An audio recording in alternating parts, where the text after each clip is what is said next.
안녕하세요, 불임사입니다.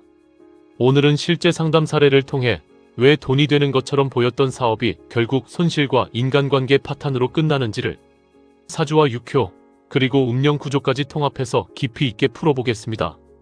이 이야기는 단순한 운세풀이가 아니라 한 사람의 선택과 흐름이 어떻게 맞물려 현실로 드러나는지를 보여주는 매우 중요한 사례입니다.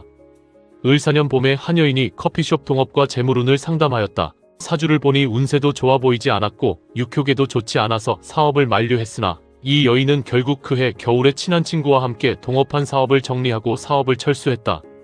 나의 충고를 명심했다면 그녀는 재물과 친구를 잃지 않았을 테인데. 안타까운 사례이다. 상담자의 사주는 무신년, 경신월, 임자일, 병오시로 구성된 여성 사주로서 금수 기운이 극도로 강화된 가운데 재성이 충을 받는 구조와 더불어 음령적으로는 단절 배신 애증의 흐름이 반복되는 특징을 지니고 있다.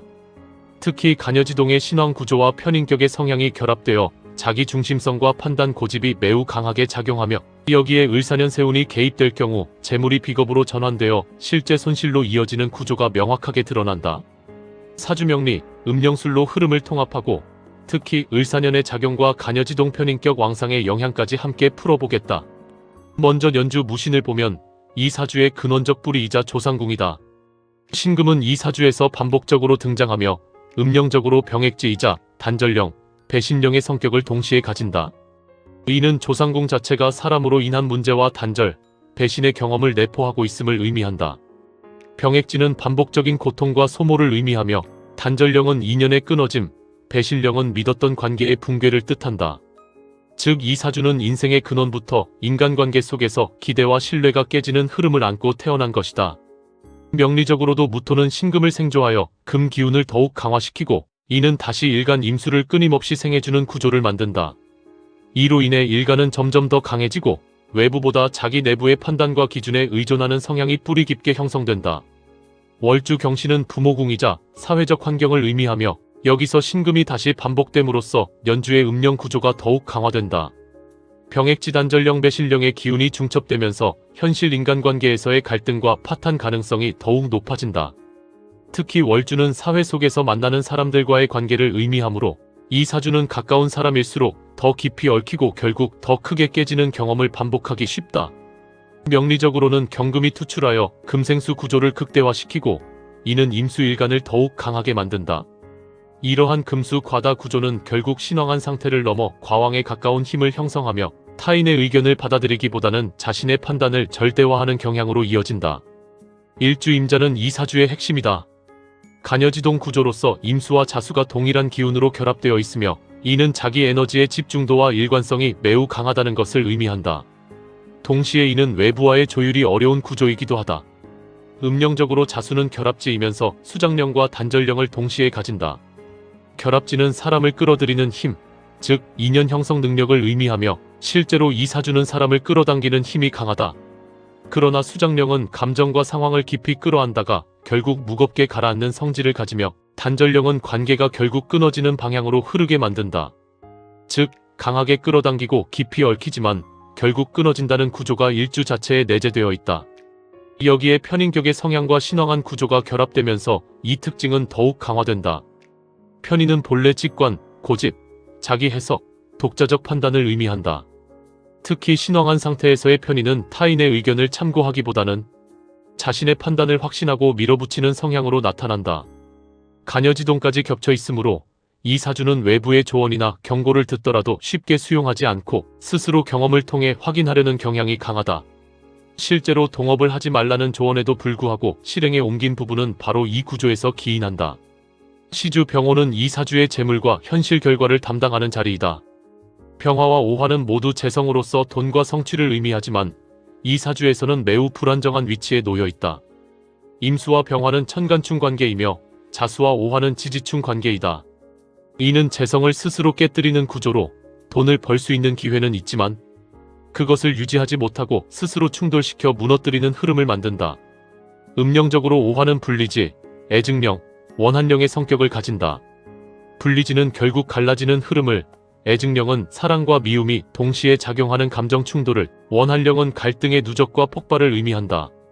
따라서 이 재성은 단순한 돈이 아니라 사람과 감정이 얽힌 돈, 즉 갈등과 분쟁을 유발하는 재물로 작용한다. 이제 을사년의 작용을 보면 이 사주의 사건 발생 원인이 더욱 명확해진다. 을사년에서 을목은 상관으로 작용하여 기존의 질서를 깨고 행동을 유도하는 기운이며 사화는 재성으로서 돈과 사업을 자극한다. 표면적으로는 상관생재의 흐름이 형성되어 사업을 시도하고 돈을 벌려는 욕구가 강하게 작동한다. 그러나 이 사주의 핵심은 사화가 원국의 년지와 월지의 신금과 사신합을 이루는 데 있다. 사신합은 조건에 따라 수로 변질되는데 이 경우 강한 금수 구조와 맞물려 재성인 사화가 비겁성인 수로 전환되는 흐름이 형성된다. 이는 매우 중요한 포인트로 돈이 돈으로 남지 않고 비겁으로 변한다는 것을 의미한다. 비겁은 나와 같은 기운, 즉 나눔, 분산, 경쟁, 동업을 의미한다. 따라서 을사년에는 재물이 들어오는 동시에 그것이 곧바로 비겁으로 전환되어 나누어지고 흩어지는 구조가 된다. 실제로 동업이라는 형태로 돈이 투입되고 결국 나누어지거나 손실로 이어진 것은 이 작용이 그대로 현실화된 결과이다. 이는 단순한 재물 손실이 아니라 재성이 비겁으로 전환되면서 발생하는 구조적 손실이다. 이 흐름을 음령관법으로 연결하면 더욱 명확해진다. 신금은 병액지에서 시작하여 단절과 배신의 흐름을 만들고 자수는 결합지로 사람을 끌어들여 관계를 형성한다. 이후 오화의 분리지로 넘어가면서 애증과 원한의 감정이 폭발하고 결국 다시 단절로 귀결된다. 을사년은 이 흐름을 강하게 자극하여 결합 감정 개입 갈등 분리 손실이라는 일련의 과정을 빠르게 현실화시킨다. 결론적으로 이 사주는 명리적으로는 신왕한 임수일간과 편인격의 강한 자기 중심성, 재성충 구조, 그리고 세운에서의 재성 비겁화 작용이 결합된 형태이다. 음령적으로는 결합의 증원 한 단절이 반복되는 흐름을 가지며 음령관법에서는 이 순환이 매우 명확하게 드러난다. 이러한 구조 속에서 재물은 단순한 축적 대상이 아니라 인간관계와 감정이 개입된 형태로 나타나며 결국 갈등과 손실로 이어지기 쉽다.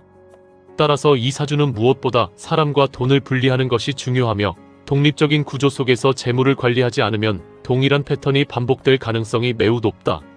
상담자가 커피숍 창업, 그리고 절친한 친구와의 동업을 전제로 재물운과 사업운을 함께 문의하면서 얻은 괴를 바탕으로 육효 해석과 함께 실제 결과까지 연결된 매우 중요한 부분들을 해석해 보겠다.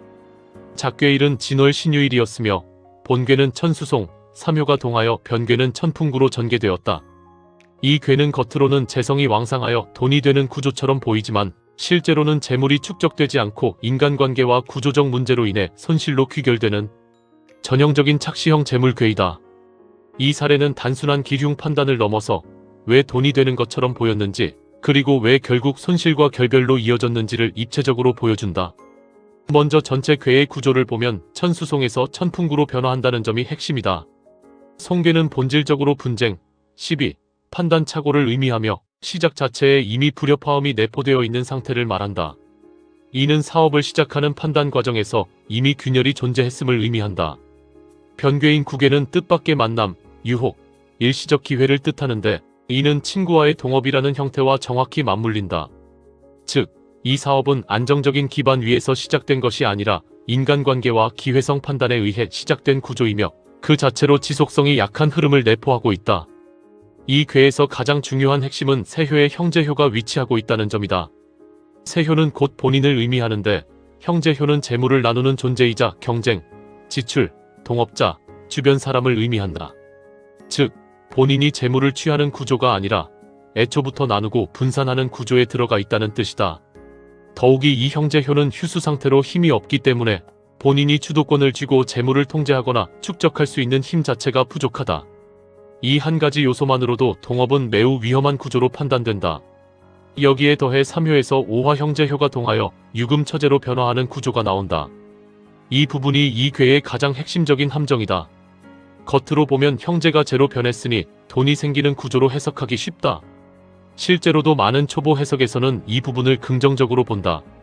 그러나 실전에서는 전혀 다르게 해석해야 한다. 형제는 본래 재물을 나누는 존재인데 그것이 움직여 제로 변했다는 것은 내 재가 생긴 것이 아니라 돈의 흐름이 형성된 것일 뿐이다. 다시 말해 돈이 생기는 것이 아니라 돈이 돌기 시작하는 구조이다. 이때 발생하는 돈은 순이익이 아니라 매출, 회전금 또는 다시 빠져나갈 돈의 성격을 가진다. 이 구조를 더 깊이 이해하려면 작괴 환경을 함께 봐야 한다. 진월은 자손효에 해당하고 신유일은 처제효이다. 자손은 식신에 해당하며 생산과 창출, 활동성을 의미한다.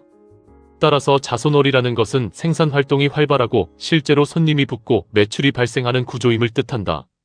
여기에 일진이 재성이기 때문에 돈의 흐름 또한 매우 활발하게 돌아간다. 즉, 생산도 되고 돈도 돈다. 여기까지만 보면 사업이 잘 되는 것처럼 보이는 것이 당연하다. 그러나 문제는 이 생산된 재물이 어디로 가느냐이다. 정상적인 구조라면 자손이 재를 생하고 그 재가 세효로 들어와야 한다. 그래야 비로소 내 돈이 된다. 그러나 이 궤에서는 세효가 형제이기 때문에 그 재물이 본인에게 귀속되지 않는다. 다시 말해 생산은 되지만 축적이 되지 않는다. 여기에 형제 동효까지 겹치면서 돈의 흐름은 더 커지지만 동시에 분산 구조도 강화된다. 즉, 돈은 더 많이 도는데 더 많이 빠지는 구조가 된다. 여기에 결정적으로 관귀 해수가 3요 아래에 음복되어 있다는 점이 이 궤의 손실 구조를 완성시킨다. 관귀는 문제, 손실, 사고, 스트레스, 법적 문제 등을 의미하며 은복은 그것이 겉으로 드러나지 않는 상태를 뜻한다. 즉, 사업 초반에는 문제가 잘 보이지 않는다.